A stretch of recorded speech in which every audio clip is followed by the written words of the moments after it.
So I wanted to show you my Stranded on an Island simulator that I created using C# with Windows Forms in Visual Studio. So let's go ahead and start it, and I'll show you how it works. So first you get this form here. It's just called Form 1 at the top. You could probably change that and make it something more informative. But you got two options here. You got File and Information. Ignore Information for now. So you're just going to go to File. You click New Simulation. And here you choose the number of survivors. It's between 3 and 6. So let's make 4 survivors for this. You see you have 4 create survivor buttons. And now I'll go ahead and show you. If you put 6, you'll get 6 buttons, 3 buttons, etc. And each one has name 1 beside it. That's just kind of a placeholder name. So let's go ahead and click create survivor on the first one. And now you see you have a lot of some info to fill out here, and there's also a randomize button. So let's go ahead and create one. We'll call this guy Frank. He's male, of course. The age, it's got to be between 16 and 99. So you can click these up and down buttons or just type something in. So let's say Frank is 45 years old. Stats, we'll just select whatever. 5 charisma, 7 fitness, and let's give him 8 intelligence. Occupation, let's say he'll be an engineer. And then we can, well, first let me show you this. Okay, so we'll just click OK.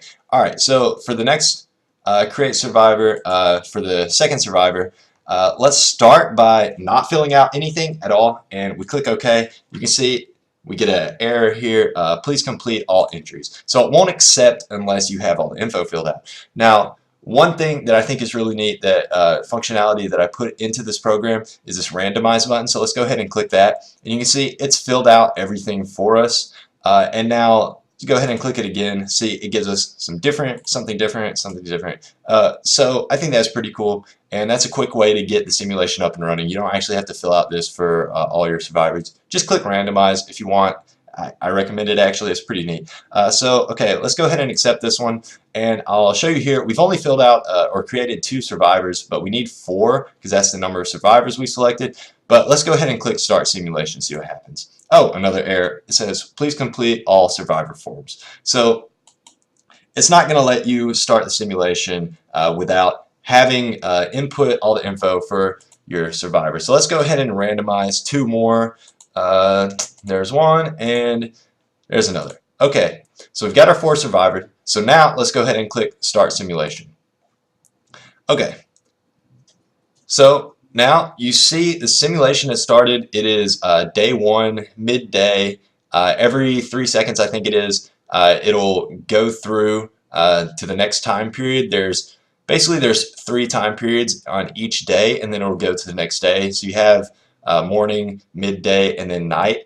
And at each of those 3 time periods, each of your survivors, they have sort of decisions, decision trees they will go through, and they will finally decide on their decision and what they do, and that whatever they do will be printed out in this simulation log here. So, and here's what's cool is we can click on information here, click colony information, and you open that up and see so we have an unnamed colony, and as the survivors are gathering resources, it's going to update the total amount of resources they have, each wood, stone, and food right here. And if you watch that, you'll see some of those numbers might change.